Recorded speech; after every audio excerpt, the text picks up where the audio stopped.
boys. I didn't see you there. Would you guys like to set sail on this ocean of flavor with me? I'll be your captain. I'm Steve Harrington. And I'm Collin. And I'm Doug, filling in for Whitney, and this is Scoops Ahoy, the Stranger Things podcast, where we go week by week, chapter by chapter, taking a look. Oh my God, I'm too excited. I can't even get through it. Taking a look at every episode of Stranger Things. We are still in the deep dark void. It's light at the end of the tunnel, though. Waiting for season 5. And this time, we're wrapping up our rankings of every chapter of our favorite show, season 1 through 4. That's it. Here we go. The top 10. We have made it. This episode, we are going to unveil our rankings of the remaining 10 episodes that we haven't yet talked about. These are undoubtedly the best of the best, the cream of the crop, our favorite episodes of our beloved show. So episodes 10 through 1. But before that, I went on a little field trip this past week. So yeah, the week before this aired. And it was to New York City, and part of it, well, the whole driving force behind it was to go see Stranger Things, the first shadow on Broadway. Awesome. Indeed it was. Yeah, it was absolutely phenomenal. It was obviously the original cast because they actually opened like 2 weeks ago. They were in previews for about a month, but they'd actually been open only for a week when I saw it. So Louis McCartney was Henry Creel, and T.R. Knight was his dad, Victor.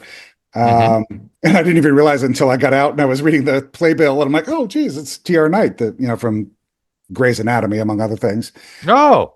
He was early on in the series, and then he left. But yeah, so he was Victor Creel, which was kind of fun. Yeah. But yeah, it was absolutely a phenomenal show. And I know obviously people have said that before that have seen it in London. But if you get a chance and can get down there sooner rather than later, I don't know how long Louis is going to be there playing. Oh, Henry. Yes. But he originated the role in the West End. He's British, and then came over here, obviously to open the, reprise his role here too. Killer. And he is so good, and so much of it, of his performance is either just very understated Henry Creel, like, from season 4, or absolute convulsing, Vecna taking over his body kind of stuff. I mean, literally like paraplegic, shock on the stage. I mean, it's just incredible. The whole show, from start to finish, is like a multimedia extravaganza. It is a play, in theory, but it starts with an opening kind of prologue set during World War II, when the government is doing this secret thing to try to make a battleship go invisible, and this is how we're told, Vecna came to be, or the evil was let out into the world, essentially. But it's done really well, and there's like newspaper clippings flashing up. There's a whole projection screen on the back of the stage, and lights and lasers, and it's all, there's 3-dimensional stuff going on, like into the audience. And at one point, Hawkins' lab guys are wandering up the aisles, and at one point Henry goes out into the aisle. I mean, it's just a whole, cool. It just really involves the audience. Reminds me of Sesame Street Live. Yeah, right. Exactly like Sesame Street Live. Yeah.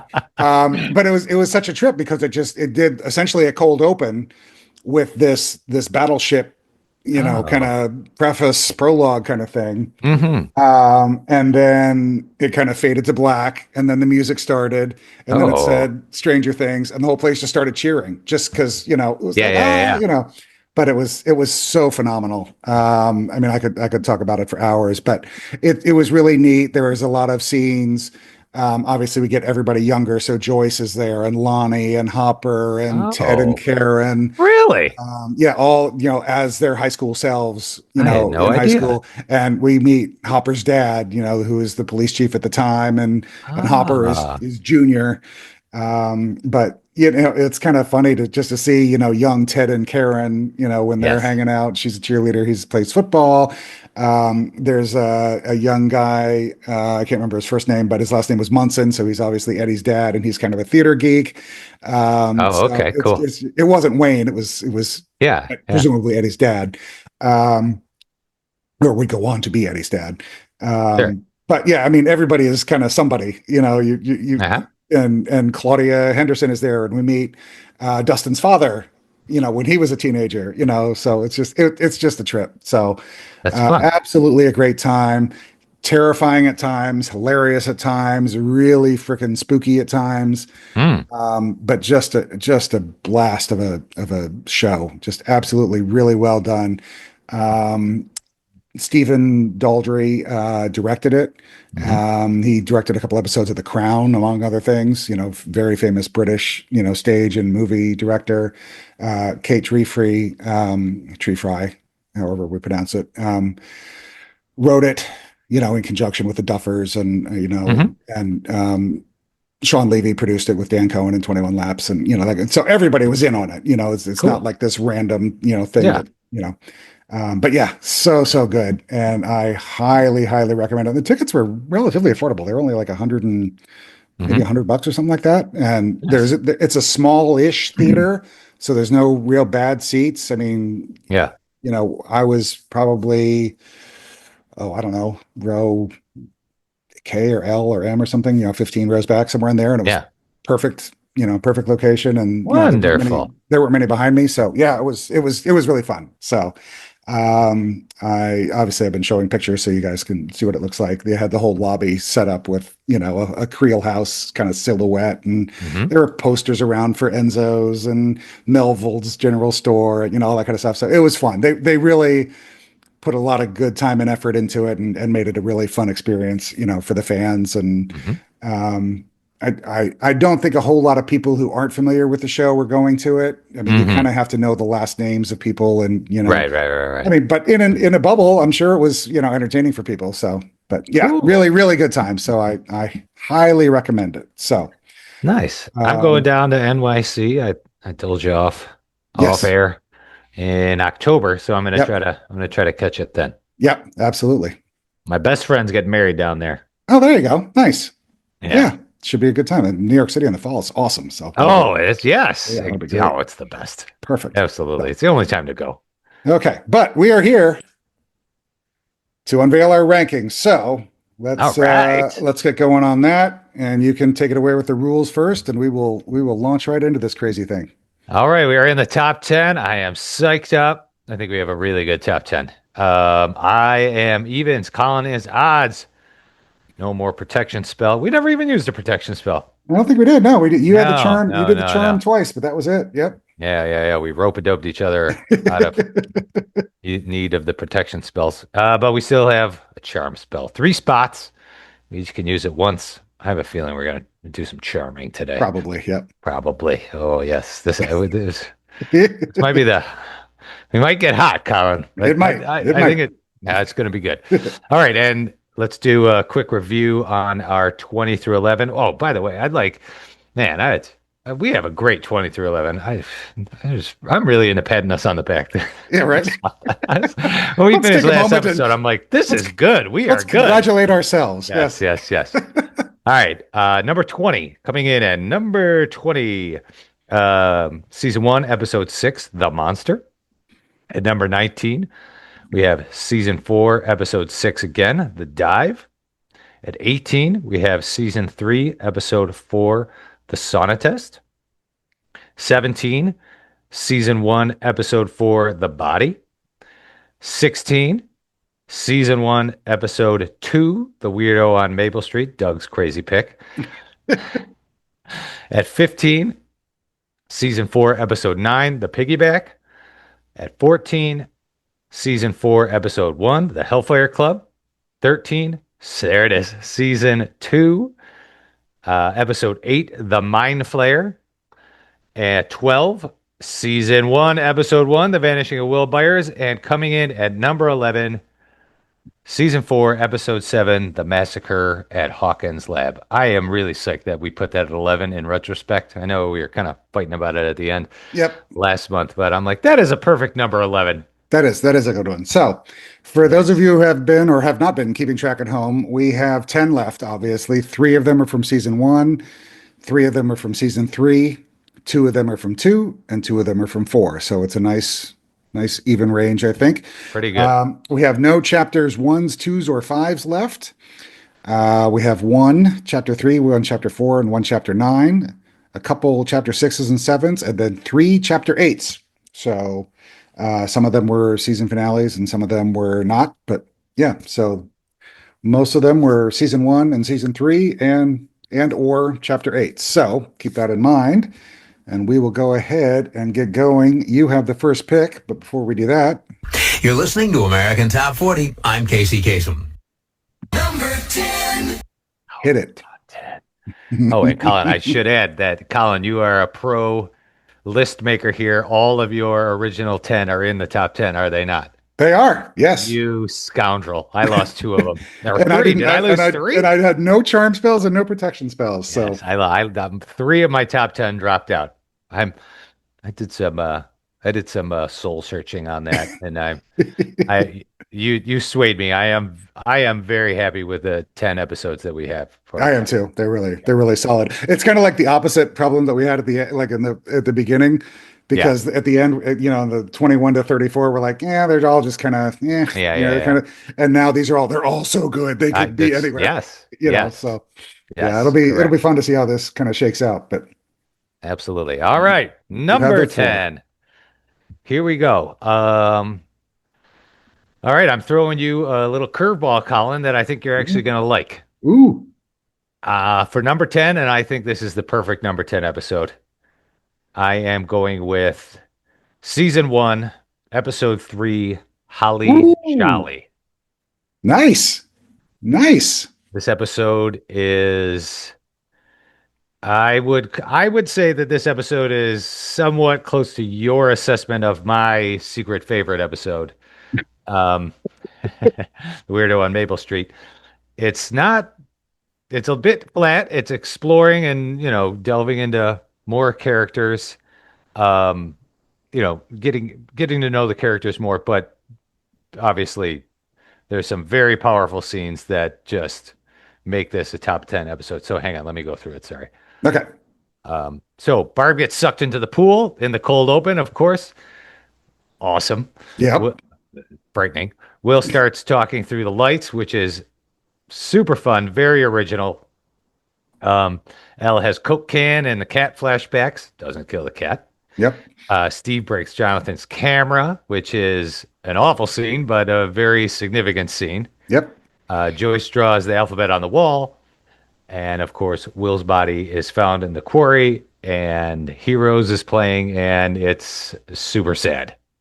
Yeah, but I mean, this is one of the episodes where it was. I really enjoyed the episode overall. I thought it was a really solid episode. Mm-hmm. This is one where I kind of went against my own edict, and it's solely because of the R U. Oh, and yes, right. I mean that it just kind of sealed. Not only the moment in and of itself, but as you said, the creativity behind it.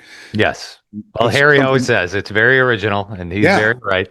It's never seen that before. Freakishly original. And even though, even the first time I was watching it, I'm like, here it comes. All right. Yep. And it's still amazing. Yeah. Absolutely crazy. So yes, I will give that to you there. I had it at number 9, so I won't argue about it. But yeah, I could sing the praises of this one all night long. And I actually liked it, obviously, considerably more than episode 2, which is the one where Barb actually gets killed. Yeah. Because of that cold open of her, you see her kind of coming out of the pool and gets sucked back down in, and that's terrifying. Which is much more terrifying and much more what the hell is going on than just, blood drop in the pool, noise, she disappears, Jonathan, maybe took a picture, maybe didn't, kind of thing. So, yes. We went from mystery to straight terror. Very, very Jaws-like. You don't see what's going on below, only the terror above. Yep. It's good. Yes. Okay. Well, that's good. We're off to it. And hey, let me throw in, I mean, we gotta get a little, heavy-handed here, right? This is the top 10.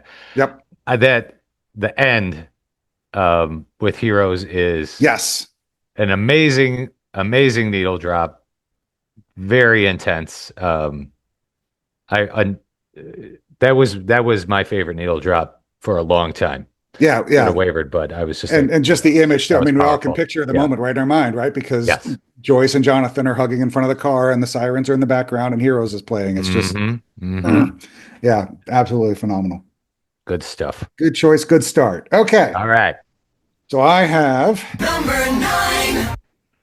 I actually, it was my number 10, but I will make it my number 9 because that's how it works out. And this is episode 7 of season 3. It is The Bite.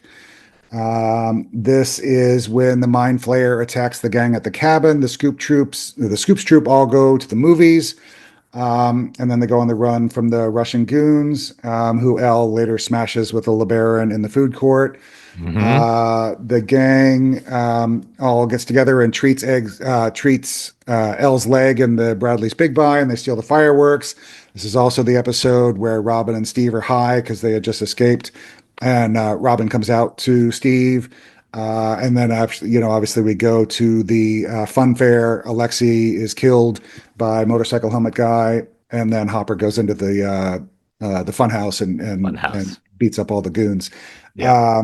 But again, it's such a solid episode. It was one of my probably one of my favorites of season 3. I know we have 3 from season 3 that are still going, and this is one of them. So it was my least favorite of the top 3 of season 3, but it was just, I mean, it was such a great episode. Partly because of the fact that they all, get back together at the end, and we know, the gang's all back, so, get the band back together.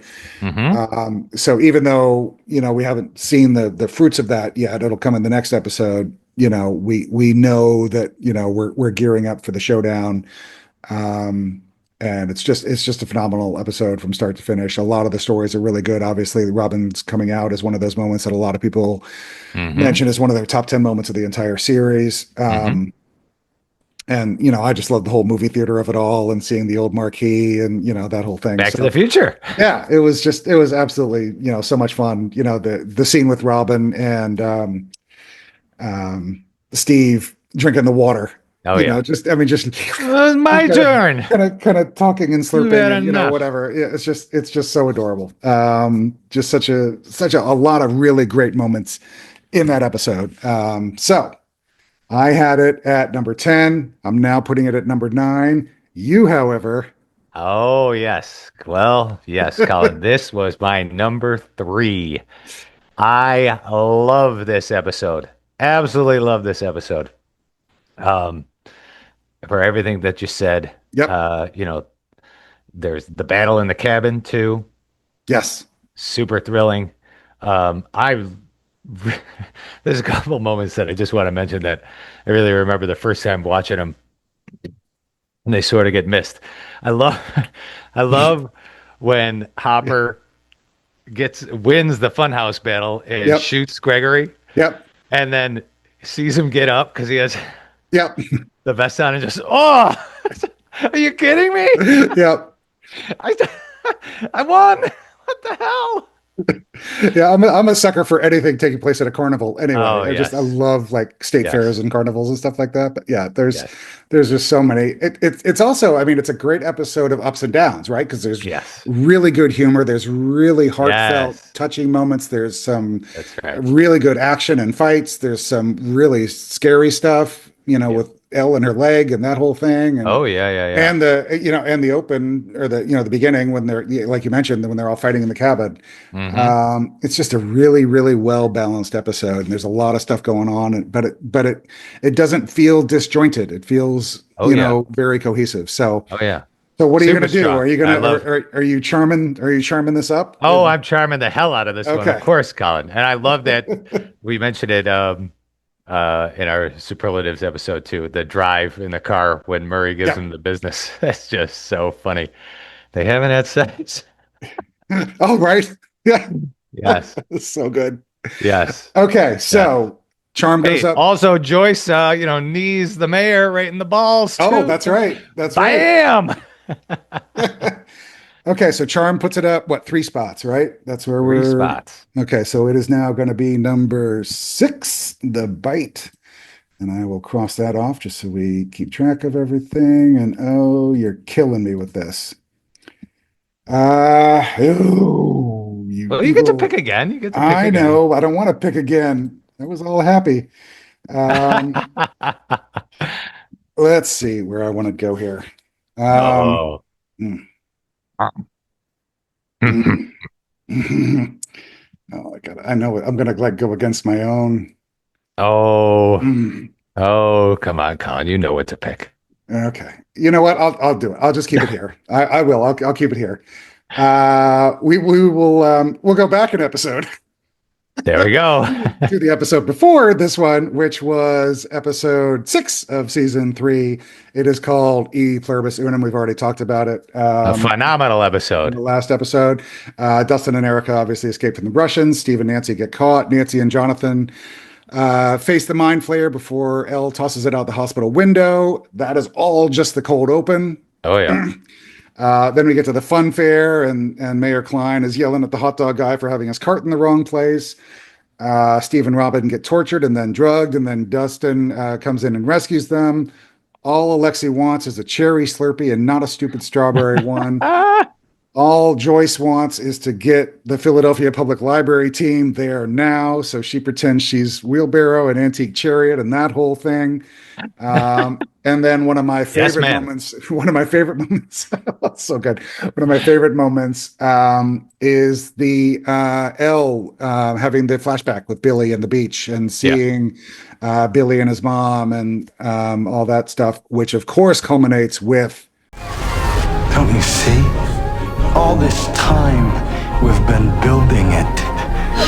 We've been building it for you.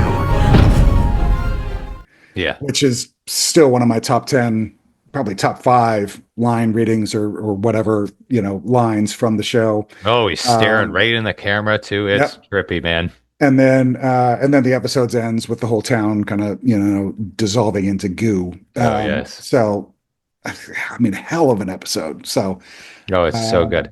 So that'll be it was my number 8. We will move it back down to number 9 because it got saved by the charm spell. I know you had it at number 10, right? So we're Oh, well, I mean, it sort of just defaulted there, but I originally had it 16, but you talked, after last month, I was like, he's right. This is top 10, baby. I did not regret it at all. After we reviewed it, I'm like, whoa, he's making a lot of sense. This is a good episode. It is it's a really good episode. The end of season 3 is very, very strong. Very strong. Yep. Okay, so we are back to you. Kisses coast to coast. American Top 40. I'm tripping over my own sock list. Try it again. Number 8. There it is. The floor is yours. All right. I am going to surprise you again, Colin. Oh, geez. See, this is what happens. I get my charm spell sitting right here in my back pocket. I'm like a ref at a soccer match. I got the card ready to pull on you. Righty-o. Then you change things up, and then I get all confused. Wait, hang on a second. Let me check out oh, yes. Okay, no, wait. I am not going to surprise you yet. Yes. All right. I'm gonna make you finally use a spell, Colin. Uh-oh. Here we go. And I am going to pick I know you're gonna charm it, and I want you to. Yep. I'm gonna pick season 2, episode 6, The Spy. You dirty little rat. Oh, that's what the charm spells are for, baby. I know. Absolutely. All right, so in The Spy, the doctors get to work on Will. Dustin and Steve see Dart escape through the cellar. Good scene. Jonathan and Nancy get jiggy. Owen shows Hopper the rift and then run the burn test on Will. Steve and Dustin talk about the Farrah Fawcett spray on the railroad tracks. And then we have the Demodogs attacking the junkyard with Steve and Dustin, Lucas, and Max. The good conversation. Oh, the wonderful conversation with Max and Lucas on top of the bus. Perfect. And then all the soldiers are viciously slaughtered Oh, right. by the Demodogs.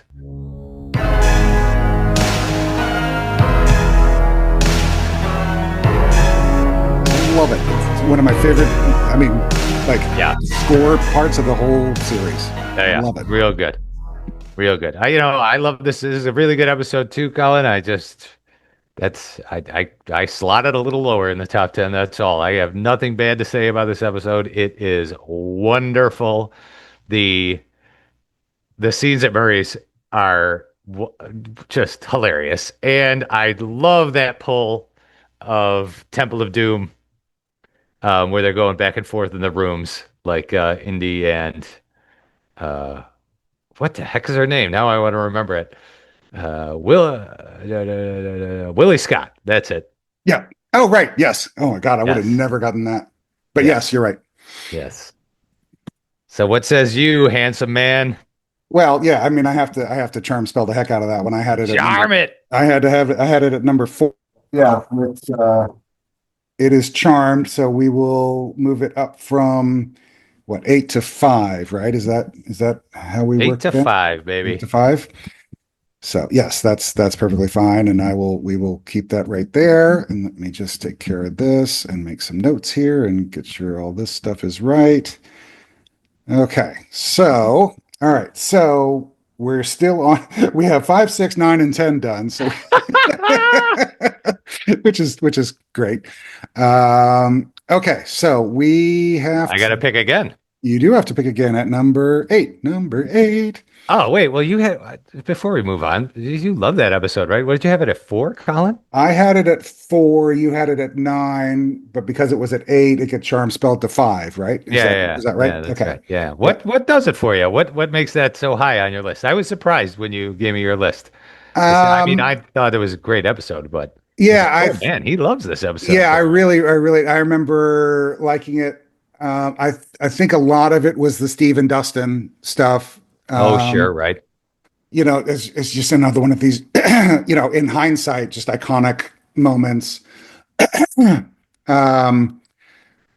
Owen's stuff with the rift and getting that going, and then the whole final climax in the junkyard, from the setting up of it to the boarding up the bus to the meat all the way, and then the demo dogs, and Steve had the baseball bat with the nails in it, and it was I really liked it. It was one of those episodes where I just liked the feel of the episode. I got done the episode and went, oh, that was a nice episode. It was just it was a little bit like whichever one, where were the one? Oh, The Bite. It's just like The Bite. It was just like so much went on in it.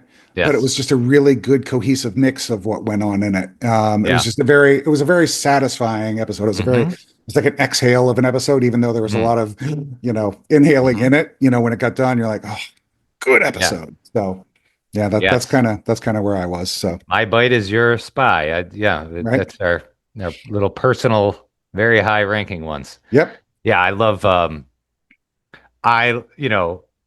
it's a testament to how good it is in that junkyard scene too, because Steve is essentially, coming back with, it's pure sequel fodder, right? Like, oh, get in the bat again. People want to see it. Yep. And even though it's, pure sequel, it's awesome. That turn and whoo, yep. It's just like, whoa, baby, that was killer. Yeah. Oh, it's just so solid. So all right, let me make a note of the fact everyone is in love with Steve Harrington from then on. I actually had to use a charm spell here. Oh, there we go. All right, so it's still you, and it's still Number 8. Number 8. Okay, so yes, this is actually where I'm going to throw you a little bit of a curveball, Colin. Oh, come on. No, just take it easy. You're going to like it. It's going to be in line with you. Okay. I am going to drop this episode after, I made this list before we had, large discussions on it. And I've decided that I put this one a little bit too high. So I originally had it at number 5. Okay. And I'm going to drop it to 8. And pending your approval. Well, no, you have to live with it. You already I have to. I am stuck. We're stuck from here on out. We have no choice.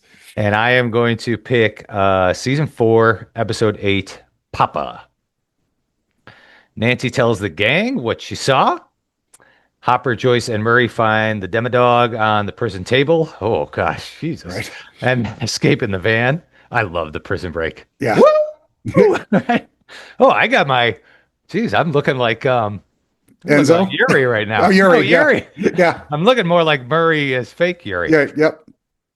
Yeah, I meant Yuri, but yeah, I need to not shave. Enzo. All right, L levitates the tank. The gang steals the RV and hits up the war zone. Will shows Mike his painting. Sullivan gets into the bunker and handcuffs Owens. Brenner is shot and killed. L crashes the chopper, and the gang gets ready to fight at the Creel house. So, I mean, epic episode. One of my personal favorites. The episode that I definitely rewatched the most. Um, I had it, as I said, originally at 5. As I really started to think about the other episodes that I could pick, I was just like, nope, the other ones are better. Yep. I No, was absolutely. prisoner of the moment. I've watched it too many times, and I'm like, I can't put it above these things. Yeah. Just thrilling episode. I've said it. I talked about it a bunch. Yeah, I mean, I love that. The war zone is really great. It's Yeah. just kind of it's a there scene. I mean, nothing really consequential happens, but I love the scene. I love the stuff between Robin and Vicky in the war zone. I love the confrontation between Jonathan and Nancy at the shotgun counter. Yeah, that's scary. Yeah, That is the sneaky, scary scene. yeah, right. And then all of the stuff like you said with the prison break is really good, and then the whole scene with Yeah. Elle levitating the entire Nina Project tank, which is phenomenal. Yeah. And then absolutely, I mean, if I could, well, we have done an episode on our favorite scenes, but that final scene, that final montage of them in sunset in the RV Oh, so awesome. with the separate ways, remix going is just mwah, and it's so good. But yeah, I mean, I'm looking at the episodes that are left, and I'm like, those are better. I mean, They are better. Yep. Yeah. Yep. I fooled So- myself. I was Right? trying to be cool. I was trying to be cool and hipster, living Papa too high, I had Yep. to humble myself. Oh, you know what? I don't think we've ever mentioned this, but I love in that episode the juxtaposition of Elle smashing the chopper, and then it quickly flashes to the guys in the pizza. Oh shit! Oh shit! Yeah. It's very funny. Yeah, really, really good. Yeah, they're just so good at like these little moments. And, Yeah. I mean, a lot of these episodes we've talked about, well, the Bite Papa and the Bite and Papa are both obviously directed by the Duffers.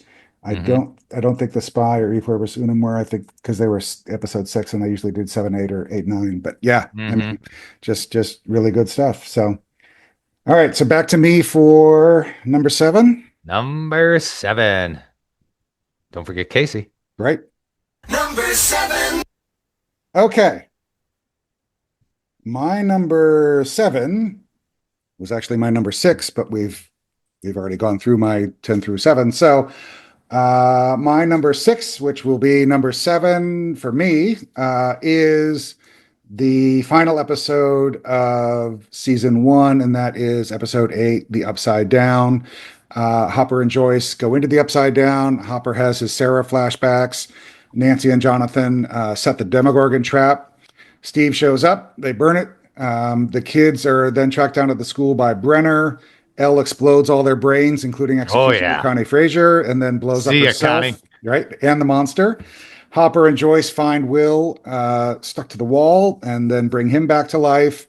And then we fast forward to Christmas, where Will coughs up a slug in the bathroom sink, and that is the end of season 1. And Steve is on that couch in that sweater. right, yep.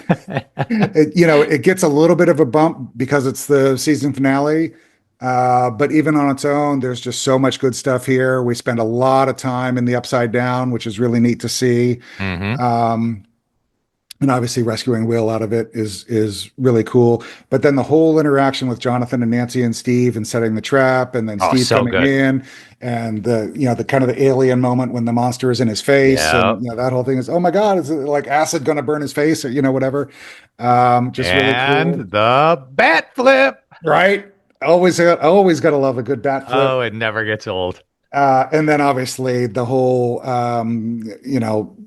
penultimate scene in the high school with, execution of Connie Frazier and the whole, monsters in the hallway and, yeah, that whole yeah. thing. So, Yes. I think we're good putting the Upside Down at number 7. I will cross that off. We will skip. American Top Top 40. The numbers get smaller, the hits get bigger. number 6. Oh, before we jump to number 6, though, man, Well, number 6 is The Bite. So Oh, we don't have number sorry. 6. Oh, gosh, The Bite. Right, Yay. So, and then American Top 40. Radio plays them, record stores sell them, Billboard ranks them, and AT40 counts them down. number 5 is The Spy, because I used my charm spell. So we only have 4 episodes left, Wow. right? Yes, we do. I think this is an elite top 4. I think we know what Yeah. we're talking about, Colin. Yeah, we're doing pretty good. And you're at number 4 because you have evens. So take it away, and I'm just going to flinch. Oh, yes, I know. What do you think I'm going to do? I have no idea what you're going to do anymore. You're I know. like this crazy TV show that we watch that nobody can predict what's going on Oh, in it. Jeepers Creepers. No, I had a hunch that these were going to be our last 4. I did too, actually. I had a big hunch. I'm like, I think that these will be our final 4. And I was looking at who's going to pick when. And I was like, I am going to be sitting at 4 and Colin is going to be on pins and needles. Yep, you tricked me into saying, let me be evens. Why don't you be odds? I'm like, No, okay, yeah. sure. Why don't you do that? No. And I was like, oh, I'm stuck. Because actually, well, we'll get through it, but Yeah, okay. So here we are. Yeah. Number 4. And I am I jumped on Team Colin. And I am going to pick at number 4, season 2, episode 9, The Gate. Oh, you're a credit to God and country. Well, Colin, you Mr. did. Borsuk. You made some nice picks for me over the course of the last 2 months, and I was like, you know what? We'll get to the one that you were worried that I was going to pick, but Right? No, but I No. like this because I really like our top 3 now. So that's really Yes, good. Yeah, yes. I really like that. Yep. So in The Gate, the gang splits up. Jonathan, Nancy, and Joyce take Will to Hopper's shed for an exorcism. Elle and Hopper head to the lab, and Steve and the kids head to the tunnels after Billy beats up Steve. They light up the tunnels. Will gets the monster burned the hell out of him, and Elle closes the gate. And of course, the snowball ensues. Gotta be a strange twist of fate. Oh, yes. The most wonderful end to any season, the snowball. Oh, absolutely love it.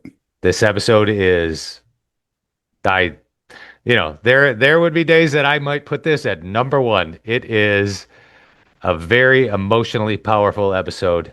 Yep. The car ride between Elle and Hopper is heavy and just really well acted. Yep. I should say the truck ride, right? The Chevy Blazer ride. Yep. Yes. This is one of my, well, I mean, there's only 4 ends to all the shows, but sometimes I think that this is the best end. Not the snowball, but the climax. I really love the imagery of just Hopper and Eleven, father, daughter, going to war in this cage.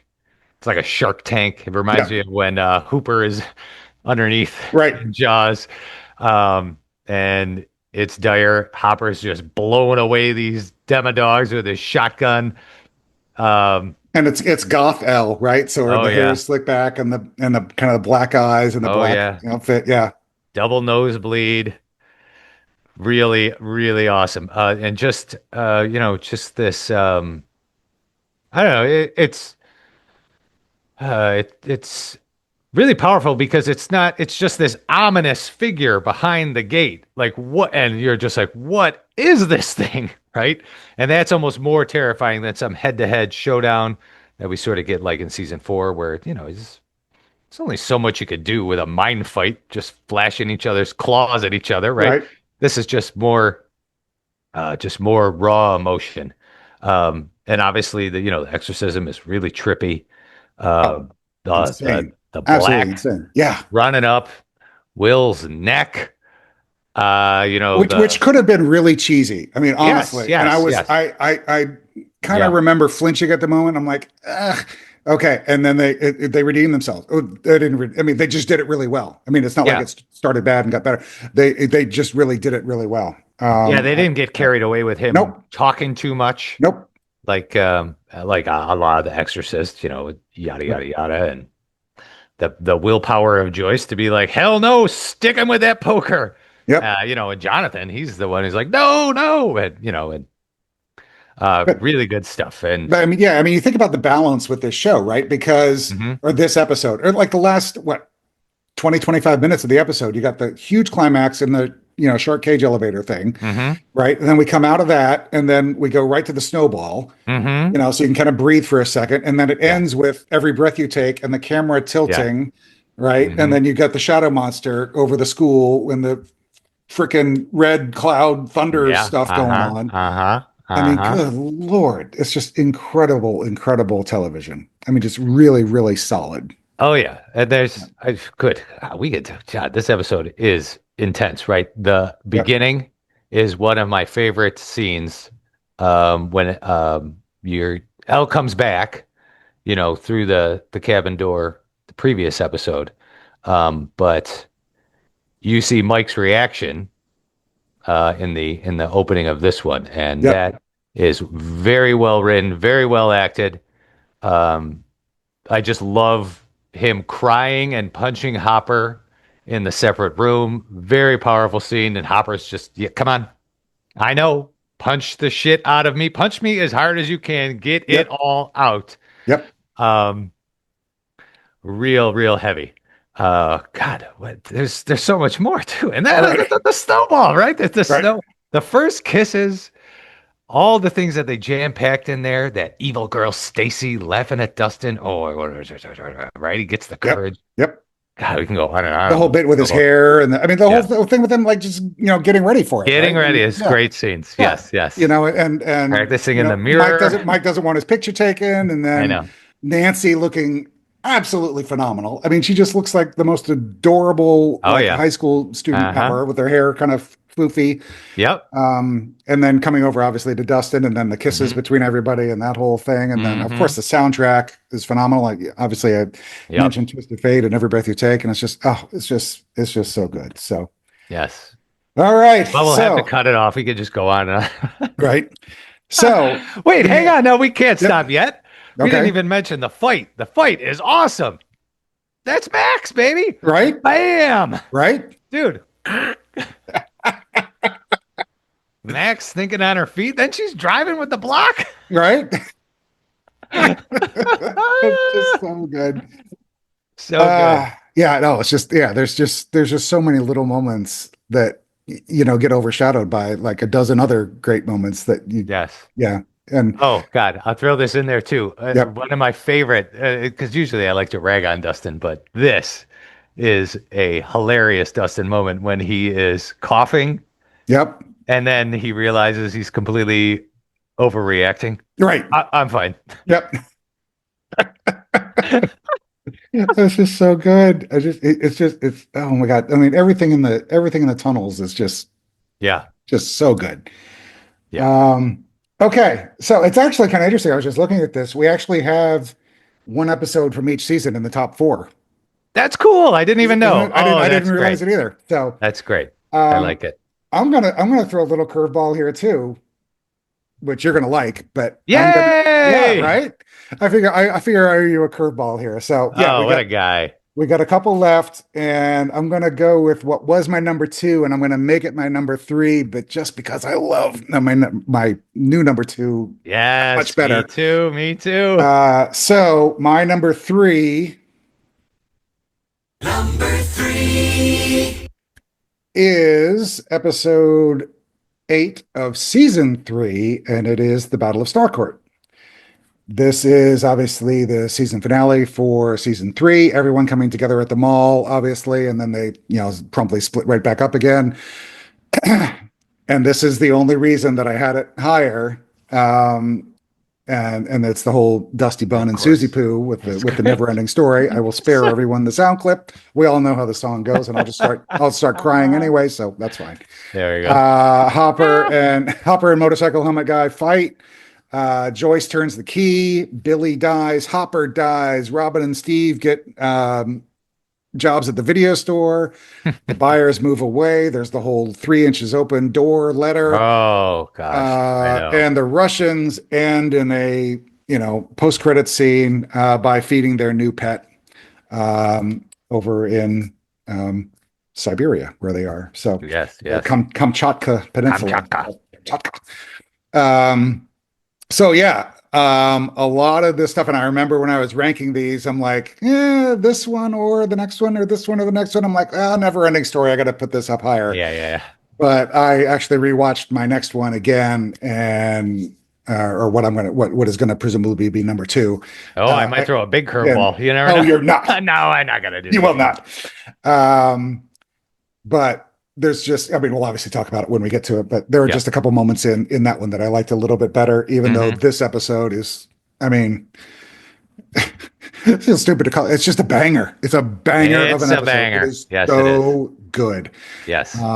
It's long, obviously, but it doesn't ever feel long because you really get into the story and you get into the whole battle and the whole, the fireworks going off and the monster coming down through the roof and the whole Todd father of it all. Everything else that's going on. It's just, it's just so good. And it's so funny because when I think about this episode, the one image that I have is the image when they're doing the never ending story. And it's just a shot of Joyce at the keypad and Hopper standing kind of slumped over, a little bit dejected, a little bit what the heck is going on, kind of staring back. It's just that one image. It is like burned in my brain. But yeah, I just love this episode so much. So yeah, the Battle of Starcourt, episode 8 of season 3. We are bringing in, barring any objections, Mr. Borsak at 0 objections. It's a great episode. I always forget how powerful the letter is at the end. Yeah, that sneaks up on me every time I watch it. I love I love Nancy standing in front of that car. Yeah. Nancy is not awesome. Moving. Yeah, she is not moving. She's not even waiting till the last second. She is going to die taking out Billy's car. It is incredible. And you think back to episode, any of the first, 3 or 4 episodes of season 1, which is this little mousy thing, right? She's adorable and great, but she's just like, a little, timid, mousy, I don't want to get caught kind of. And by the end of season 3, she's firing I don't know what kind of gun it was, but it was a very large handgun and not moving. It was absolutely crazy. Yeah. So good. So good. Awesome. I had this at 6. I had it originally below. You originally had it at 7. Yeah. Did I? 7. Yeah. I was selling it short. Yeah. I would say the only reason that, in my initial, run through, I saw the resolution coming, which was sort of easy to see. That is basically my only criticism. How, she doesn't have powers. She's going to have to get his attention. Right. But it was very powerful how she did it with his mother. Right. That was intense, and it was ultimately good. I suppose I wished it wasn't so just okay, yep, we're gonna do that. Yeah. But that's the only thing. I do like the Billy semi-redemption arc too. A little bit. He's still a schmuck, and he was an asshole, unequivocally. A racist. Yes, the whole time of an asshole. So. Yeah, I don't think he did one good thing. I'm not gonna forgive him or anything, certainly, but I do like that he had a little bit of a redemption arc at the end, especially with Max. So there is that there. So I do like that, and it didn't feel cheesy or out of left field or anything like that. So, but yeah.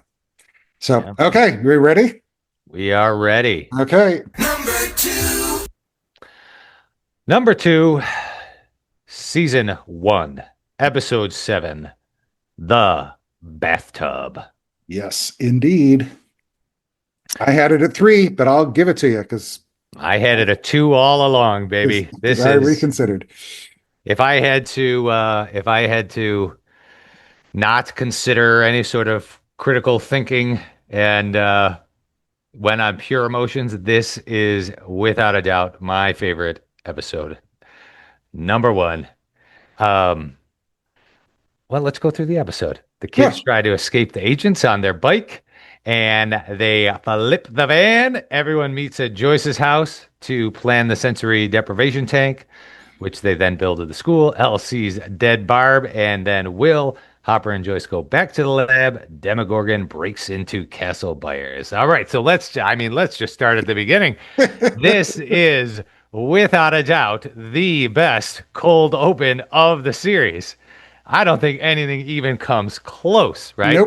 Nope. Now, of course, there's the van flip. We all know the van flip, but I just love this whole cold open. He's about to go for the first kiss in the bathroom, and they just miss it. And I don't think 11 even knows what a kiss is yet, right? And Right. she's just feeling the connection. That's very powerful. It's these young teenagers, just like, what is happening inside of me? And then what I like almost even more than the van flip is at the junkyard, man, bam, slamming hands, saying sorry. Friends don't lie. They all make up. They all admit how they were wrong. And man, best friends forever, man. I know it's so cheesy, but it is so good. Oh, Especially even the at stuff, that age. The bad men are coming. The bad men. Yes, It's just, Mad Hen. Bad hen? What? Does that mean anything to anybody? Like, no, the bad men are coming. Yeah. No. It's just so good. But yeah, I love the whole stuff with the especially with the sensory deprivation tank at the end and the whole deep dark void. But it's a kiddie pool, right? And she's got like Yes. the glasses. I mean, I had that kiddie pool too. That's why I love right? it. Did you? Yes.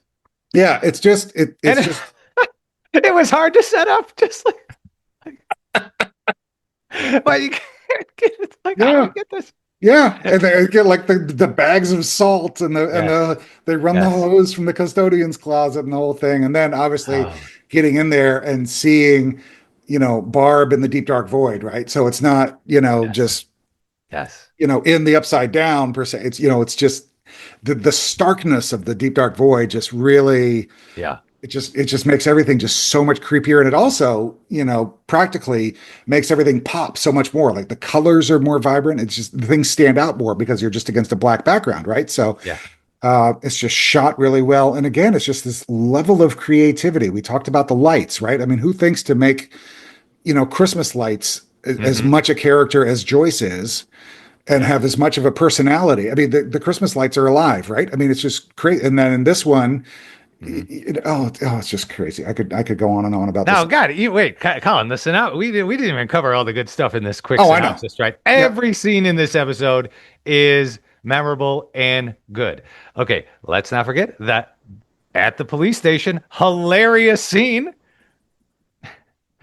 Deputy, I'm an officer, ma'am. They're laughing at him. Oh, makes you fly. Yeah. Piss your pants. What? Right. I mean, that is a very good scene, and Hopper is calming him down. Also, very often a wonderful tiny little scene that I really love is Hopper's secretary. I forget her name. What's her name? Doesn't matter. But yes, I'll get it. She's talking to Jonathan. Or no, who's she talking to? She's talking to Nancy about. Yep. Yeah. Only a boy in love would do something that stupid. Right. Yep. Right. That is a really good scene. And then the whole bit with Dustin calling Mr. Clark, and he's watching the thing on the couch with his girlfriend. That's correct. Talking about having 1,500 pounds of salt and the whole bobbing for apples. It's just yes, crazy fun stuff. Yeah. And then what was it? It was the Karate Kid yeah, you're the best around, the little montage with you're the best around, the whole being in the gym with that. Oh God, it's just so good. I'm like looking back through my notes now, and it's just oh God, Lord, yeah, the convenience store scene with Carol and Yes, Tommy. that's what I was about to get Yeah, to. This is where Steve turns. Yep. He tells up Tommy, "You're assholes." Yep, you're both assholes. You owe me $1.20. Like, yeah, where's my $2? This is Yeah, I love yeah, that's just a yeah, phenomenal scene. And yeah. I remember the first time that happened. I'm like, goddamn right. Yes, Steve. Screw these two. They suck. They're the slimiest people in the entire series. Yep. Oh, And it only took him 7 episodes to get there, right? yes. And he goes and he cleans off the thing. Oh, I want to help. Yep. Oh, so good. Oh, so good. They call Mr. Clark. I love when they're sitting around getting up to speed too. Hopper has this really intense look on his face and he's listening intently. Like, okay, I need to be educated, even though these kids are talking about Dungeons and Dragons. Right. Yeah. Yeah, that whole scene. I mean, and Dustin's being all nerdy and like correcting everybody, and it's just Yes, that's so right. good. That's right. The kids are in command in that Yep. scene. It's so good. Yep. Okay, there's more too. We got Lando Calrissian, right?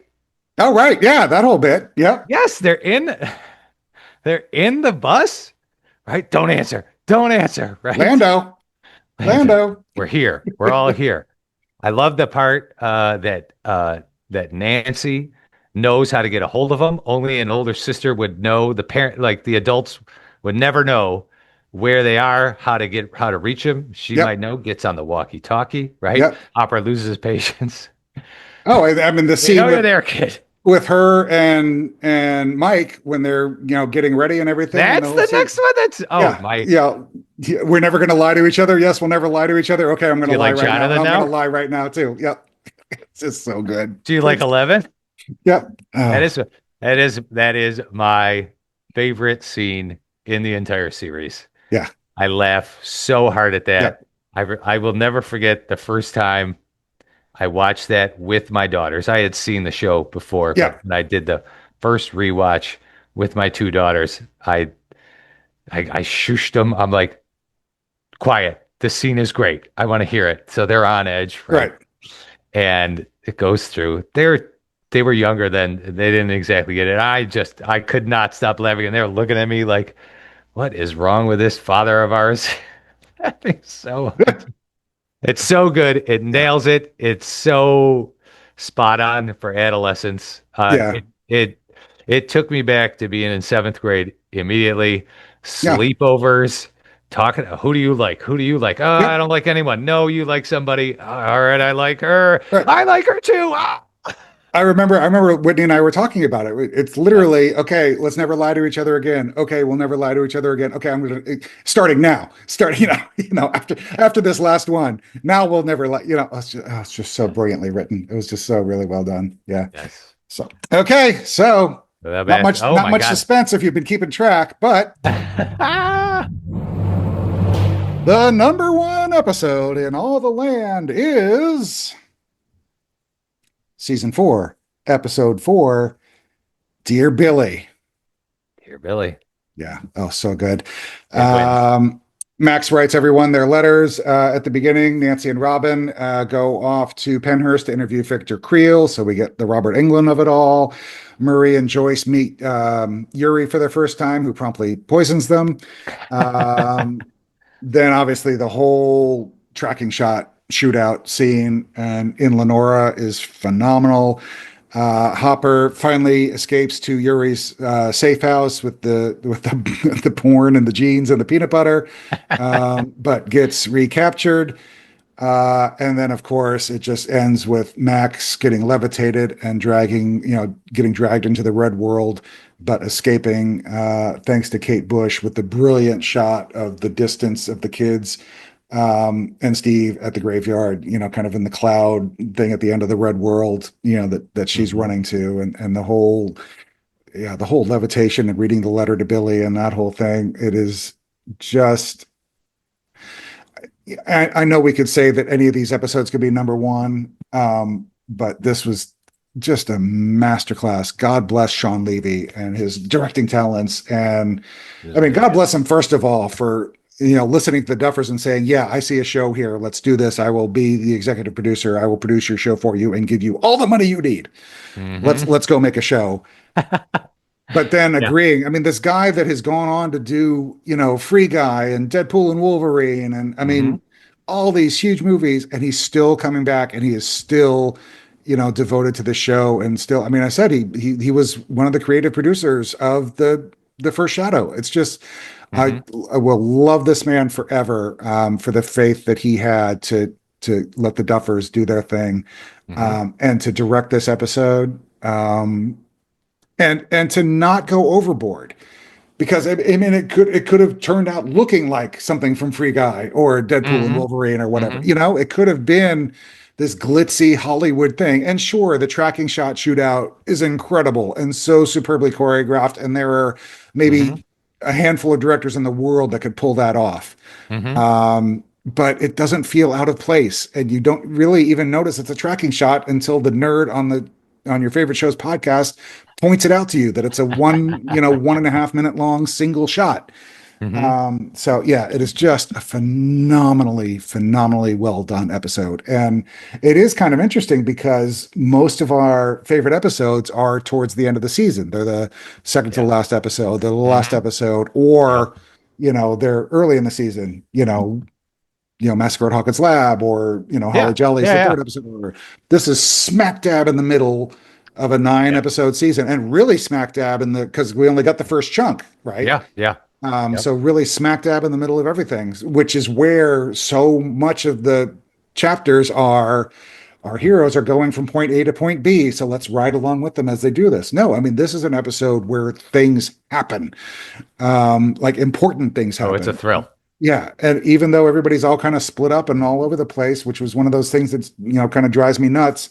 I mean, Joyce and Murray are up in Alaska, and Hopper's breaking out of jail, and then there's all the California stuff, and they run away from California. Plus, all of the Hawkins stuff with Max and all the stuff and seeing the clock and all that, and then Nancy and Robin are that whole bit with her and Robin and Penhurst and Robert Englund. I mean, come on. That's just so very good. Funny too. Such a great episode. There are so many moments in this episode. Yeah. I mean, I was really trying to be a little bit nonconformist when I was doing this list. And I'm like, okay, there must be something that, I can put ahead of Dear Billy, because everybody knows I'm going to put Dear Billy at number 1. But there's no way to. It's just so good. I mean, it is unequivocally the best episode of the series. Yes, it is. When we did our season 4 top 3, I went on a little anti Dear Billy rant. I said, I felt the shootout in the house was a bit out of place, Right. Et cetera, et cetera.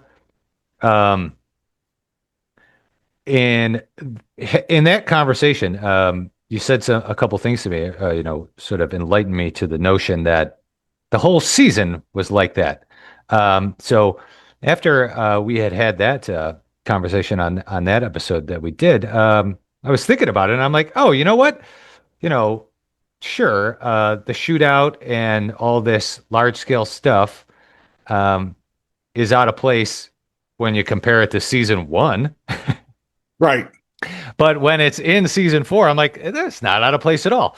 And I think I had to come to terms with the fact, like, all right, well, this is season 4, and it's a blockbuster, and it's big budget, and it's not out of place when you look at the season as a whole. And even a lot of times when we're talking about this episode, I've noticed that we all forget the prison break scene for Hopper. We never talk about that. Yeah. And that is a really, really good, well done, and thrilling action scene. The fight in it was a total Die Hard, right? It's just like real good, bare feet onto the like in the supply shed, right? Yeah. And it was really 80s. Like snowmobiles are so 80s. Snowmobiles and machine guns. It's like the icons of the 80s action movies, right? Um, and that's all really well done. And I love Robin in this episode at Penhurst. Yep. When we did the Robin deep dive, I was reminded that, she's the one who solved that riddle of the music. Yep. I love her thinking on her feet, Yep. talking her way through. I love her just prancing around Nancy's room. Yep. They have a Tom Cruise poster, and she's, just touching everything. Just Yeah, there were a lot of like little touches like that. I remember Yeah. especially when Hopper gets to the church and there's like the Elvira poster on Yes, the wall, right? yes, And the jeans and everything is just 80s enough without being stupidly 80s. yeah, Which is really good. And then also you were just saying, and it just reminded me of the scene where Robin and Nancy, I got my favorite two Funko Pops, right? The Penhurst there they outfit, are. right? Yes, When they're fleeing, right? yes, yes. And can't run, and they get into the car, and it's just Yes. the shoes are flying. It's just the whole Really thing. good. So yeah, just really, really good stuff. So Oh yeah, and as I said, right, like when I was leading us into choice two, the bathtub, right? That's my personal emotional pick, right? right, But yep, um, you know, when we are talking about the criteria of how we made the lists and things like that, and for the same reason why I sort of left it off my top three when we did the season 4 episodes, right?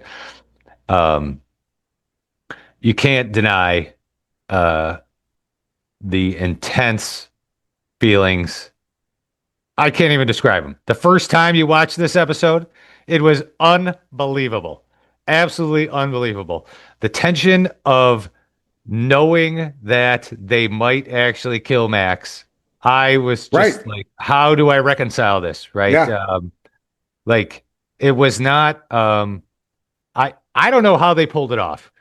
They just did a really, really damn good job yeah. No, I because, was legit terrified. I mean, you have, yeah, I mean, I've seen enough shows where, I mean, yeah. from Game of Thrones and before and after. I mean, anybody could die anytime. I mean, you'd like to think not, but who knows? I mean, you have no Well, idea. here's And the thing. especially in this Yeah, world where if somebody dies, sure, they may be able to get brought back later or something like that. But, sure. I mean, Right. I mean, you have no idea what's going to happen. But just the tension Yeah. of running through that red world where all the stuff is falling down and Vecna's back there and the little hole with the clouds swirling around it Hmm. is right there. And she can Hmm. hear the music and she can see them. And, it's just so crazy. Yeah. Yes. Well, what I was sort of getting at was like, going into that episode, right? You have a precedent in the first 3 seasons that they are, and just the general vibe of the show, right? Yep. They're not going to kill one of these main kids, Right. right? And all of a sudden you're like, holy shit, they might actually kill one of these main kids. Right. And I was really intrigued by, obviously, I did not want that to happen, but I also realized I was really intrigued by the notion of if they actually did it, where was this show going to go? Knowing Right. that it would be going into a really challenging and new stratosphere of the storyline. Right. And, right, like when that goes to black for what feels like 10 seconds, Right. oh my God. The first time, and she opens her eyes. Oh my, I exploded. Right. I absolutely exploded. This is when, and I will never forget this in my house. I'm watching it, and my younger daughter was only 8 at the time, Okay. and I wasn't letting her watch the show. And she was quote unquote, she was asleep, and I woke her up when Max's eyes, right? Yep. And she came out. She's like, "I'm watching the show from now on. If you keep waking." Right. God, Dad, I'll watch the show with you. Jeez. Yes.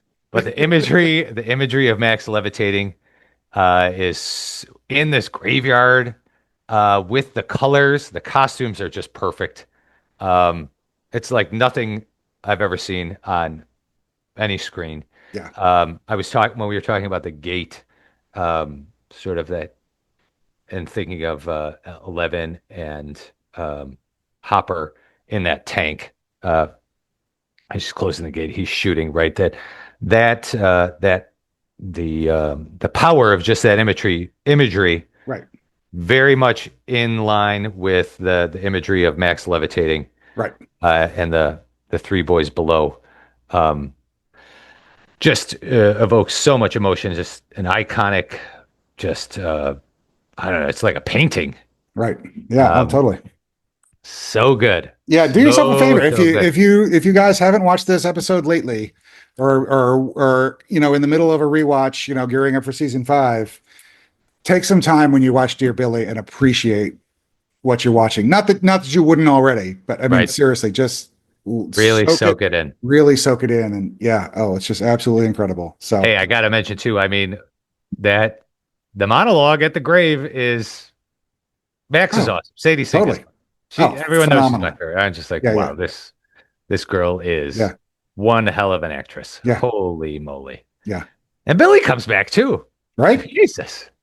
I remember talking at the time that I think he actually filmed it, at least part of it, over Zoom somehow. I don't know. I don't remember. I think I Oh, had it in my notes. interesting. We talked about it at the time. I don't know. I'll have to go back and listen to myself. He didn't come all the way back, or he filmed it somewhere and filmed it over Zoom, but because it was kind of pseudo him, kind of apparition him, it didn't, Sure, right, so right. they could just do it over Zoom, but it still works great and everything. So yeah. Absolutely. All right, so that does it for our Wait, top hang 10. on. I don't. Oh, I well, can't be wrap done yet, this up at Colin. we gotta Oh wrap it my up. God. We still got emails to get to. I know. One more thing. Okay. I think this gets overlooked, right? Like the intenseness of this episode, and it's very powerful. The letters that Max Yes. writes her friends, just it's heavy. And I don't want to get into intensely dark territory here and start talking too much about suicide, but it is a it is it's a very powerful episode for someone who's struggling. Oh, sure. And it's so corny and so cliche, but like your friends, good friends pull you through anything like that. Yeah. And you have like one of the most intense scenes for me watching that show or that episode is Lucas going to Max before she's walking up to the grave. Right. I'm here. I want to help you and you're not letting me. Yeah. Right? Yeah. Very, very intense. Very intense. Really, really good. All right. Yes, I'm glad Now you we can mentioned. get to the emails. No, I'm glad you mentioned that actually. So anyway, Yeah. so let's roll down our top 10. So going from 10 to 1, we got 1-3 Holly Jolly, 3-6 E Pluribus Unum, 4-8 Papa. Number 7 is 1-8 The Upside Down, 3-7 The Bite.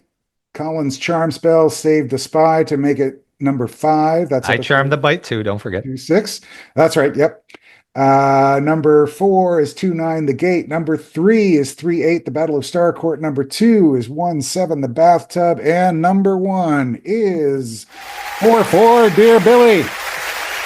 I love our top 10. How about that? All right, got a couple quick emails. We will. Oh, hang on. Before we go to emails, I got some dork numbers for you too, Colin. Okay.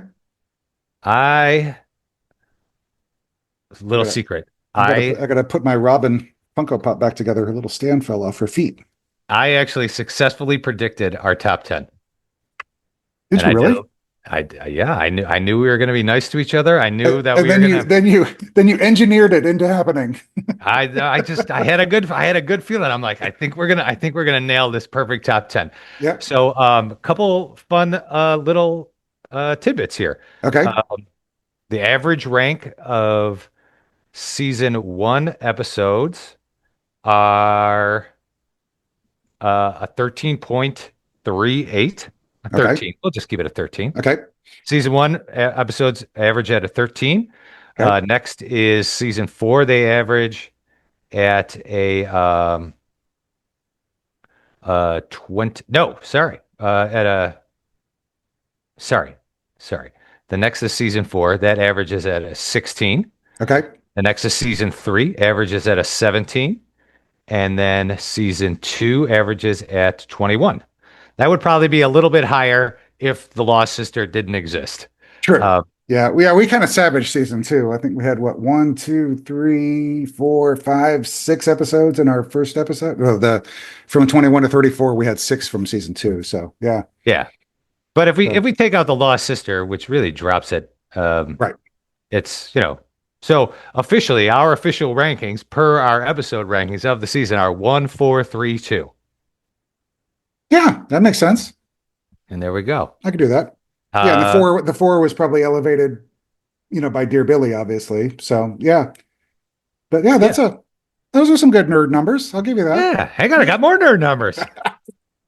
Lowest episode ranking is, do you want to take a guess? What is the lowest ranking episode number of the within the series? Oh, like a chapter, like a chapter number? Yeah. 1 through 9. Probably like 2 or 3, I would imagine, somewhere in there.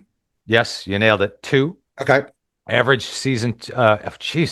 We've been going on and on about just our love for this show, and I'm all tongue twisted here. Sorry. Like highest one? Episode 2 averages at a rank of 26 in our list. Okay. Episode 3 averages at a rank of 24 in our list.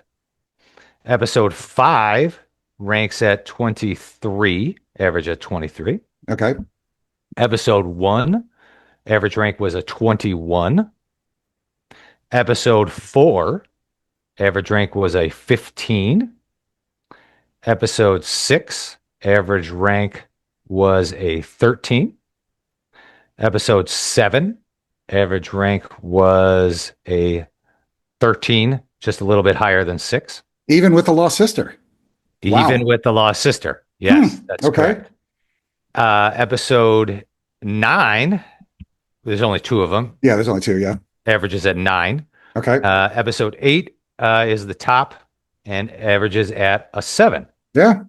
The finales average at 7 as well, just slightly above 8. And if you look at the 4 penultimate episodes, they also rank at a 7.5. So it's all right there. It'll be, I'm real curious to see.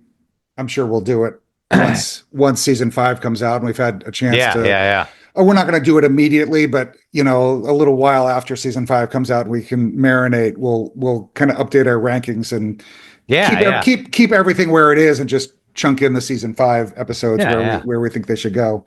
It'll be interesting to see, where it goes.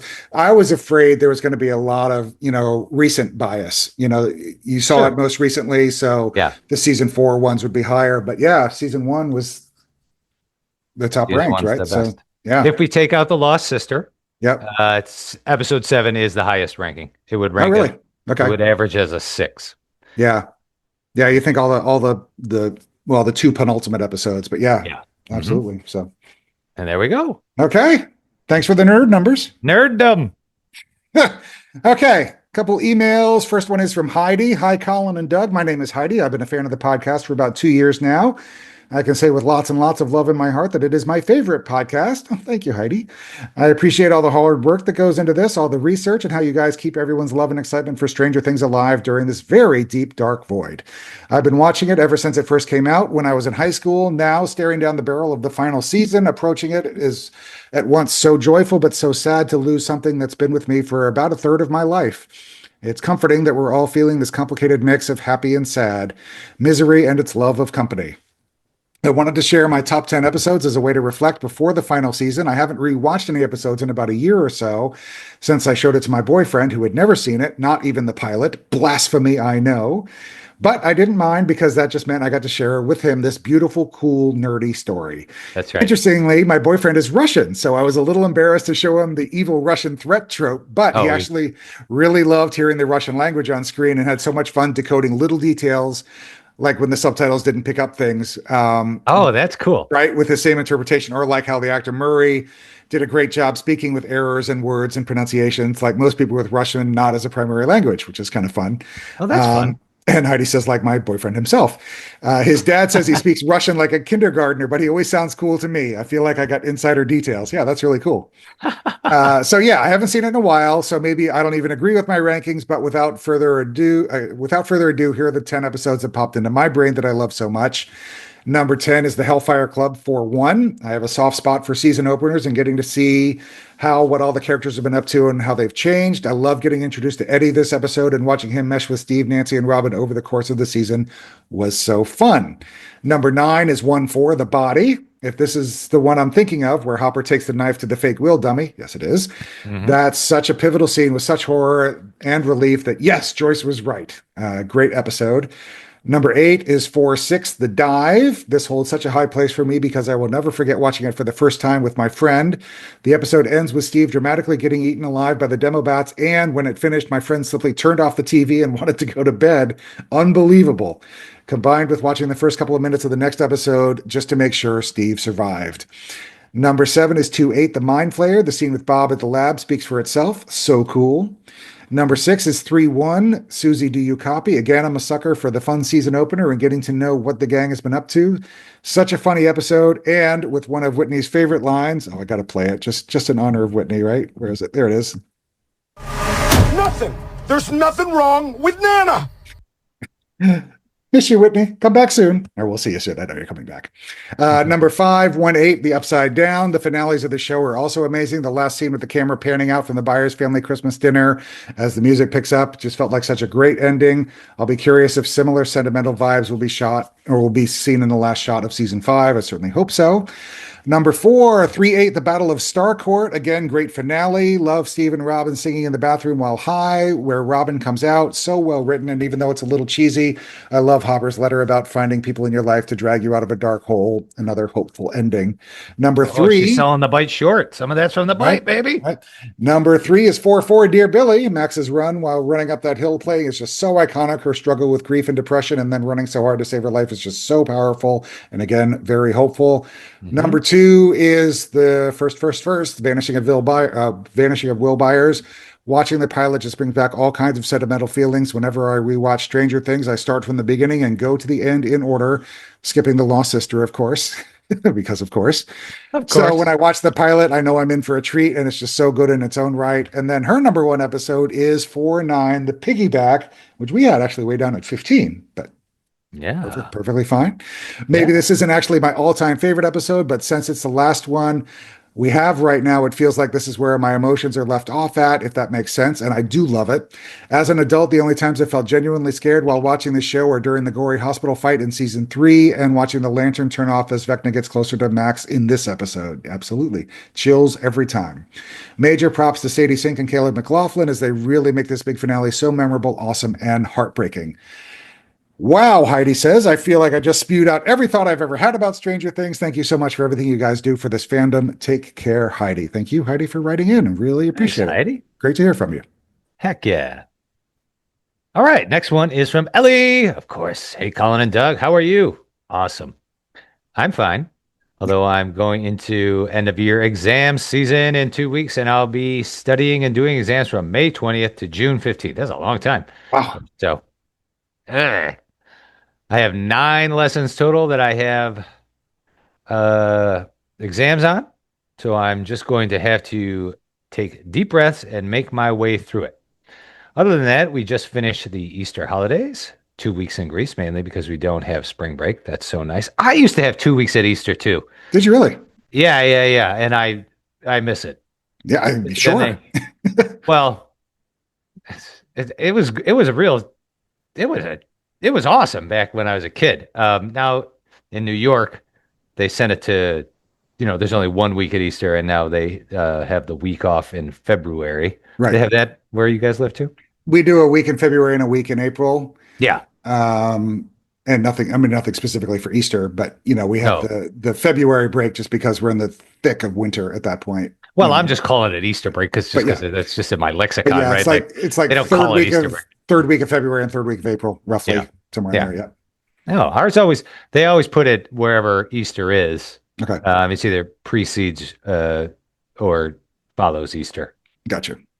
Yeah, but man, I used to remember we used to Oh God, it would be like the first nice days always came in those 2 weeks. So you get your sneakers on, they're Yep. looking all crisp and white, baby. Yep. Oh yeah, fresh cut grass. I mean, I'm in a good mood. It was super nice Right. today. It was like 65, 70 degrees in Oh, it's Buffalo. gorgeous. Yeah, it's like almost Oh 70 yeah. here. Yeah. All right. Sorry, Easter break tangent. All right, to the point though. Yes, to the point. Yes. Get us back on track, Get to the Ellie. point, Ellie. Thank you. All right. Stranger Things episodes 1 through 10. Reminder, the entire list, part of which follows, was composed at 9 p.m. on a very busy Saturday, so please forgive any controversial opinions we show, as I probably don't remember the episodes very well. Of course, all episodes are amazing, and this list is meant for entertainment purposes alone. Also, the list was compiled as how likely am I to choose to watch this episode on a random evening. Sure. All right, number 10. Ellie has the sauna test. Yep. Number 9, the Battle of Starcourt. Number 8, the Flea and the Acrobat. Big jump for Flea and the Acrobat, man. That Right? got some Yeah. top 10. There are parts of that I really like. Yeah. Oh yeah. It's definitely good. Yep. Number 7, the Mall Rats. My daughter was big on the Mall Rats too. Oh, I asked her totally. for her top 10. Yeah. She was like, "Oh, what's that one? It's not the greatest episodes, but it's just super fun." Yeah. Yeah. They're Where just they go dancing and singing shopping, and shopping. right? Yeah. That's right. Number 6, E Pluribus Unum. Yeah, Colin. Number 5, the Piggyback. Number 4, the Bite. Yes. Yep. Dang right, Ellie. Yep. Number 3, Holly Jolly. Number 2, the Massacre Also at good. Hawkins Lab. And number 1, everyone's favorite and ours, Dear Billy. Absolutely. Good top 10, Ellie. Yes. Thank you, Ellie, very much for writing in. Always great to hear from you too. And that will actually do it for us on this episode. We will be back. We're going to take an extra week because Netflix's Live to Doom event is on Saturday, May 31st. And we have been promised that we will be getting, if not a trailer, at least some footage from Stranger Things. So we wanted to give it the extra week. So that is Saturday, May 31st at 8 p.m. Eastern. It is going to be streamed live. So check out, just Google To Doom Netflix and it'll tell you where and how to watch it. So we will be recording the next night, Sunday or Monday, somewhere in there, Sunday, Monday. Get your emails to us. I'll tell you the topic in a minute. By Sunday, June 1st. So if you want to write in about the To Doom event from Saturday night, that's fine. We can actually give you probably till Monday morning to kind of digest it and get it in. And then the episode will be on, where are we? June 5th. Thursday, June 5th will be our next episode. So we are not sure how much we're going to end up talking about what's going on in the To Doom event, but we also wanted to revisit 80s music because that's where Doug and I live. So if you guys remember back, good Lord, probably almost a year ago, we did At least. a Stranger Things 5 ramp up episode called We Need These 80s Songs. So we're going to do part 2 of that episode, which we didn't know was going to be a part 2 at the time, but we're making it a part 2 because we love 80s music so much. Why not? So we are going to revisit the whole topic of what 80s songs we think or hope or would like to see in season 5, keeping in mind now that we know a little bit more about the time frame of the show from the first time we did the episode. So we know it's going to be the fall of 87. Yeah. Or at least part of it, or we'll be starting in the fall of 87. So send us your ideas for your favorite 80s songs. And of course, they're a little anachronistic. So it could be something from 88 or 89 or something from 81 or 82. Go back and listen to the episode first if you want, just, so we don't have repeats of songs and, so you can come up with some different ones. But emails Sunday, June 1st, even into Monday the 2nd. That's fine. Next episode will be on June 5th, which is a Thursday. But To Doom is Saturday, May 31st at 8 p.m. Eastern, 5 p.m. Pacific, and whatever time it is, wherever you are. So that is it for that. We will see you in a little over a month. It'll be 5 weeks instead of 4. And we look forward to seeing you then. So thanks for stopping by.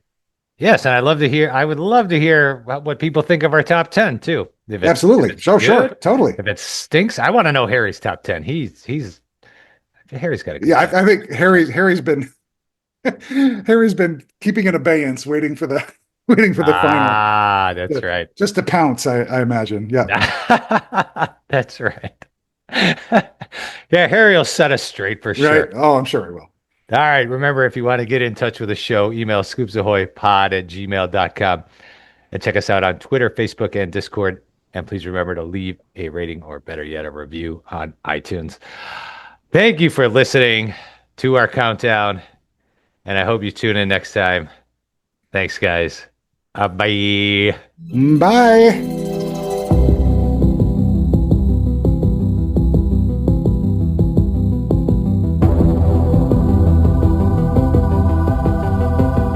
Stranger Things audio clips and official score are the property of Netflix. Incidental music by Blue Mount Score from Pixabay.